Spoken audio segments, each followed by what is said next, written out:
What if I told you that right now, at this very moment, millions of people are making the single worst financial decision possible and they have absolutely no idea they're doing it? What if I told you that this one mistake is so devastating, so completely toxic to your financial future that it's basically like pouring gasoline on your money and lighting it on fire, except somehow even worse because at least fire would be over quickly? Most people think the worst thing you can do with money is lose it gambling or get scammed by some guy selling miracle weight loss pills on Instagram, but they're completely wrong. The worst thing you can do with your money is something that feels so normal, so socially acceptable that your friends and family will actually encourage you to do it. Banks will literally pay millions of dollars in advertising to convince you to do it. And here's the kicker. You probably did it sometime in the last 30 days without even thinking twice about it. My name is Nick, and I've spent years studying why some people build wealth while others seem to sabotage themselves financially at every turn. If you're tired of watching your money disappear and wondering why you never seem to get ahead despite earning a decent income, make sure to subscribe to this channel and hit the like button if this information helps you avoid the financial quicksand that's swallowing most people alive. Here's something that will blow your mind. The average American makes more money in a single year than most people throughout human history made in their entire lifetime. We live in the most prosperous society that has ever existed on this planet. Yet somehow, despite all this abundance, the majority of people are stressed about money, living paycheck to paycheck, and feeling like they're constantly falling behind. How is that even possible? The answer isn't complicated, but it is uncomfortable. Most people are actively destroying their own financial future through one specific behavior pattern that feels good in the moment, but creates a lifetime of misery. They're spending money they don't have on things they don't need to impress people they don't even like. And they're doing it with such consistency that it's become the defining financial characteristic of an entire generation. Before we dive into exactly what this destructive behavior looks like and why it's so dangerous, let me share something that might make you feel better about your situation. The fact that you're watching this video already puts you ahead of 90% of people because most folks never even think about their relationship with money. They just stumble through life making the same mistakes over and over, wondering why their bank account balance never seems to grow. But here's where it gets interesting. The worst financial mistake isn't just about money, it's about something much deeper that affects your happiness, your relationships, your sense of self-worth, and your entire outlook on life. When you understand what I'm about to explain, everything about modern consumer culture starts to make perfect sense.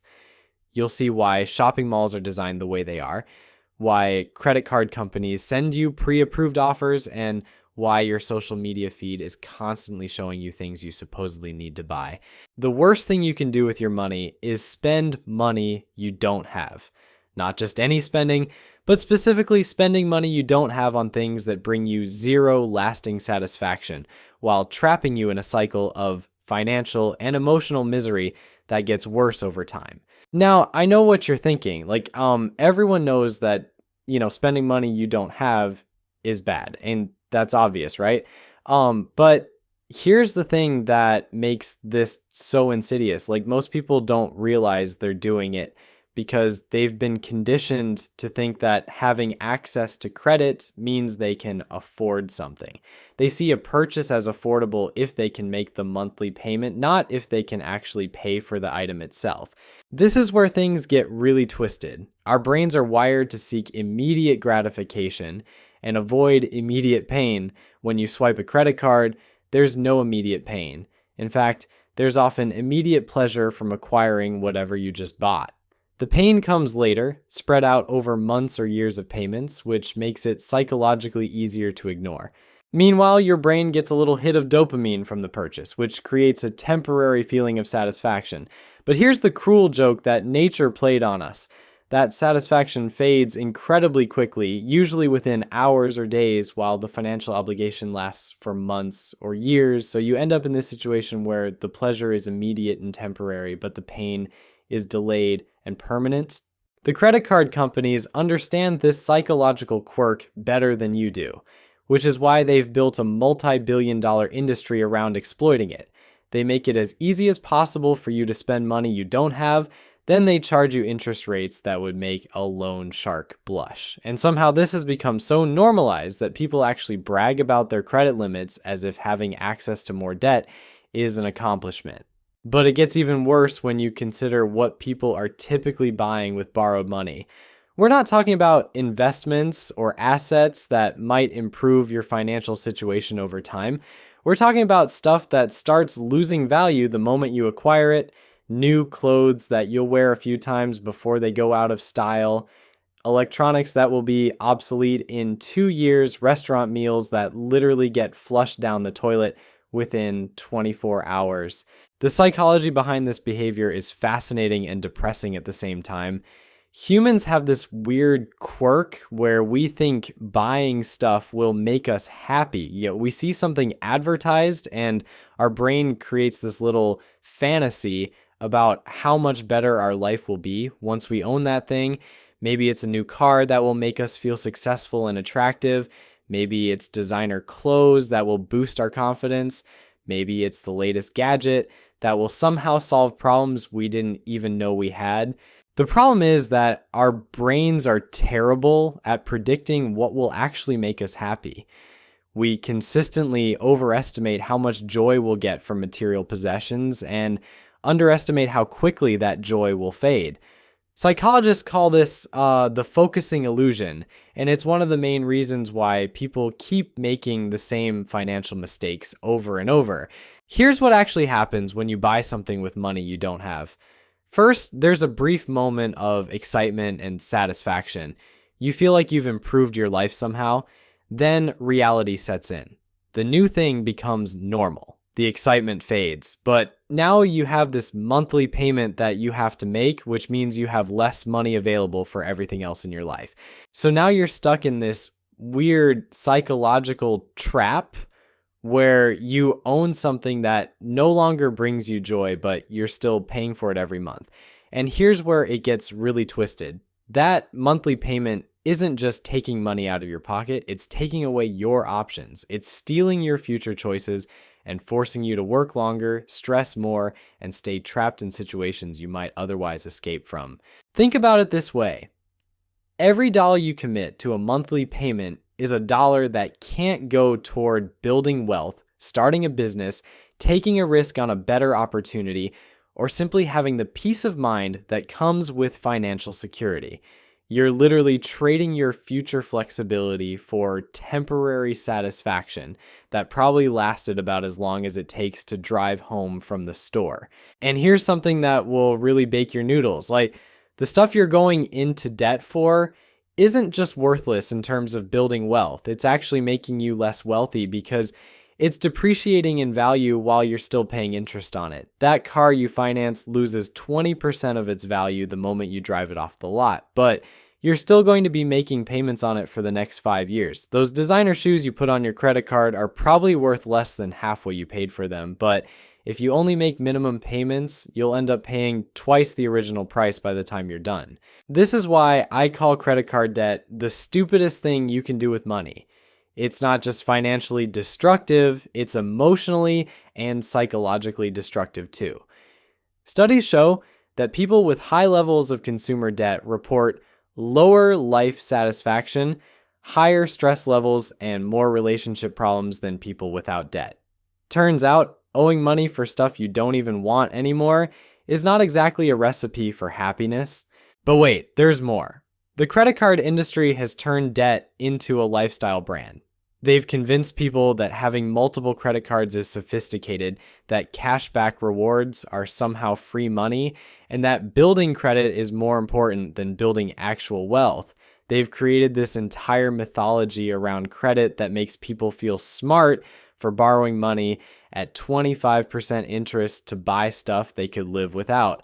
The rewards programs are particularly insidious because they create this illusion that you're getting something for free. You spend $1,000 on your credit card and get $20 in cash back, then somehow convince yourself that you saved money. Meanwhile, if you had that $1,000 in an investment account earning 8% annually, it would be worth over $2,000 in 10 years. But instead, you spend it on stuff you probably forgot you bought, and if you didn't pay off the balance immediately, you paid interest that wiped out any rewards you might have earned. Here's another psychological trick that keeps people trapped in this cycle. Our brains are wired to focus on progress, but when you're paying off debt, you don't feel like you're making progress. You feel like you're going backward. You're working hard, making payments, but your net worth isn't increasing. You're just getting back to zero. This lack of visible progress is incredibly demotivating, which is why so many people give up on debt repayment and just accept that they'll always have payments to make. The really cruel part is that the same brain chemistry that made you feel good about buying stuff in the first place now works against you. Every month when you make that payment, you get a little reminder of a financial decision you probably regret. Instead of looking forward to the future, you're constantly paying for the past. It's like being haunted by the ghost of every impulse purchase you ever made. And let's talk about how this affects your relationship with money itself. When most of your income is already committed to payments for stuff you bought months or years ago, you start to feel like money is scarce. You develop a scarcity mindset because functionally, money is scarce for you. You don't have much left over after paying for all the stuff you already bought. This creates anxiety around money, which often leads to even more poor financial decisions as you try to cope with the stress. The scarcity mindset is particularly dangerous because it makes you more likely to make desperate financial choices. You might take on more debt because you feel like you need something to improve your situation. You might avoid investing because you think you can't afford to lose any money. You might stay in a job you hate because you feel like you can't afford to take any risks. Essentially, debt doesn't just cost you money, it costs you opportunities and peace of mind. Now, here's something that might surprise you. The actual dollar amount of your debt isn't necessarily what determines how much it's hurting you. It's the type of debt and what you got in exchange for it. There's a massive difference between debt that builds wealth and debt that destroys it.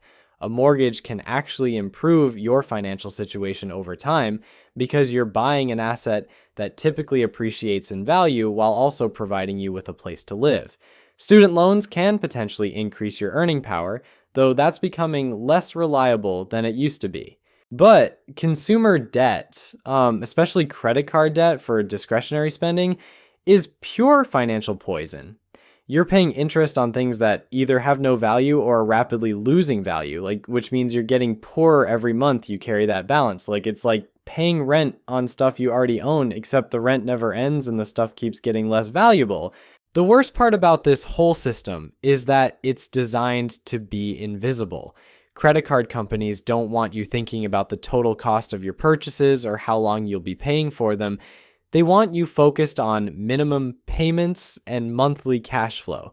They figured out that if they can get you to think in terms of monthly payments instead of total cost, you'll spend way more money than you would otherwise. This is the same psychological trick that car dealerships use when they ask what monthly payment you're comfortable with instead of negotiating the total price of the car. They know that if you're thinking about $30 a month instead of $1,000 total, you're more likely to say yes. And once you've committed to that $30 a month, you're stuck with it for years, during which time you could have earned returns on that money or used it for opportunities that actually improve your life. The car industry has perfected this monthly payment mindset to an almost artistic degree. They'll stretch loan terms out to 7 or 8 years now, which means you could literally be making payments on a car for longer than some people stay married. And here's the beautiful irony that nobody talks about. That car you're so excited to drive off the lot will probably need major repairs right around the time you make your final payment. So you get to celebrate paying off your depreciating asset by immediately spending more money to keep it running. But cars are just the beginning. The monthly payment trap has infected every corner of consumer spending. You can finance furniture, appliances, vacations, even groceries if you really want to destroy your financial future efficiently. I've seen people finance wedding rings for longer than the marriage lasted. There's something poetic about still making payments on a symbol of love after the divorce papers are signed. The vacation financing industry deserves special recognition for its creativity in helping people make terrible decisions. Nothing says financial wisdom quite like paying interest on a trip to Cancun for the next 3 years. Those Instagram photos from the beach will be a constant reminder of your poor judgment every time you make that monthly payment. At least when you finance a car, you get transportation. When you finance a vacation, you get nothing but photos and the privilege of paying for memories that probably weren't even that great to begin with. Here's where the psychology gets really twisted. The human brain has this weird quirk where we think we need about 40% more income to be truly happy, regardless of how much we currently make. Someone making 50,000 thinks they'd be content at 70,000. Someone making 70,000 is sure that 100,000 is the magic number. And someone making 100,000 knows for certain that 140,000 would solve all their problems. This is called the hedonic treadmill, and it explains why people who get raises often end up feeling just as financially stressed as they did before. They don't use the extra income to build wealth or pay off debt. They use it to upgrade their lifestyle, which means they're still living paycheck to paycheck, just at a higher income level. It's like being promoted from struggling in a studio apartment to struggling in a 2-bedroom condo. The really insidious part is that lifestyle inflation happens gradually, so you don't notice how trapped you're becoming. You get a raise, so you move to a nicer apartment. The higher rent feels reasonable because you're making more money. Then you need a nicer car to match your nicer apartment because driving a beat-up Honda to your upscale neighborhood feels embarrassing. Then you need better clothes for your better job, and before you know it, your increased income is completely consumed by increased expenses. This is why people who make 6 figures can still be living paycheck to paycheck. They're not making more money than they used to, they're just spending more money than they used to.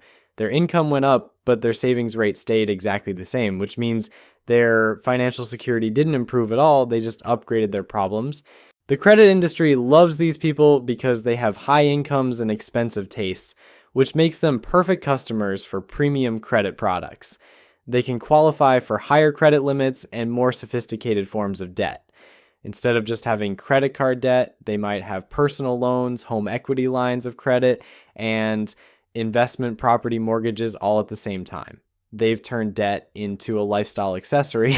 What makes this particularly tragic is that these high-income earners could actually build serious wealth if they just avoided the trap of lifestyle inflation. Someone making $100,000 who lives like they make $70,000 could save $30,000 per year, which would make them millionaires in less than 20 years. But instead, they live like they make $120,000 and wonder why they can't get ahead financially, despite having what most people would consider a great income. The really cruel joke is that all this spending on lifestyle upgrades doesn't even make people happier.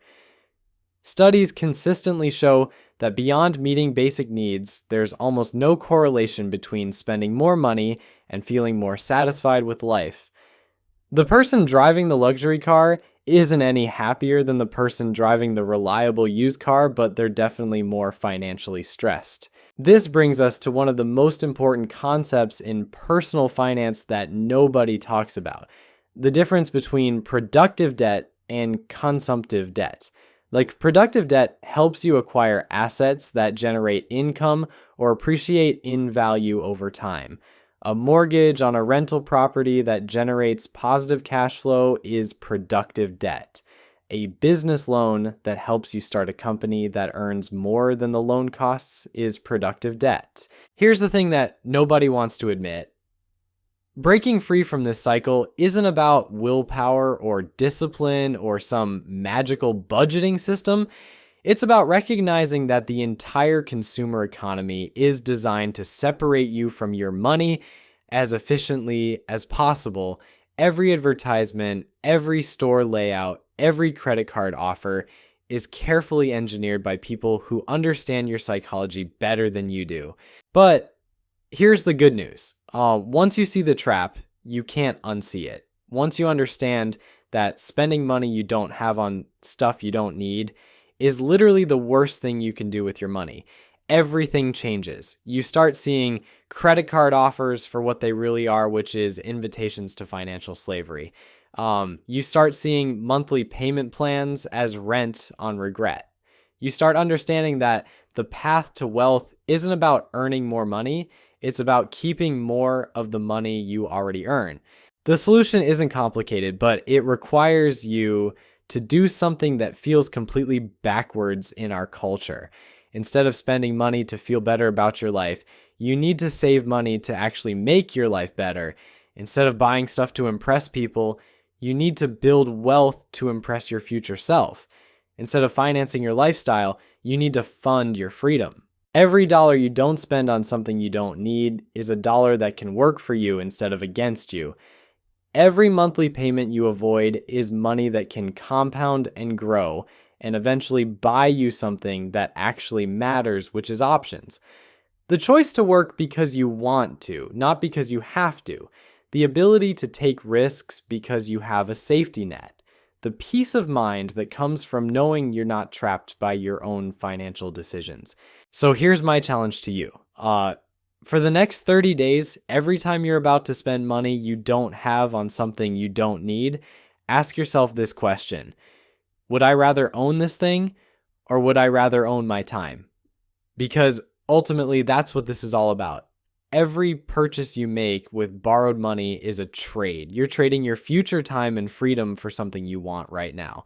And in almost every case, it's a terrible deal.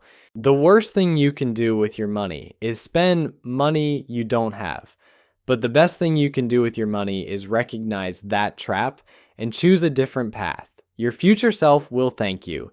Your stress levels will improve, and you might just discover that happiness doesn't come from the stuff you own, but from the freedom that comes from not owing money for stuff you don't even want anymore.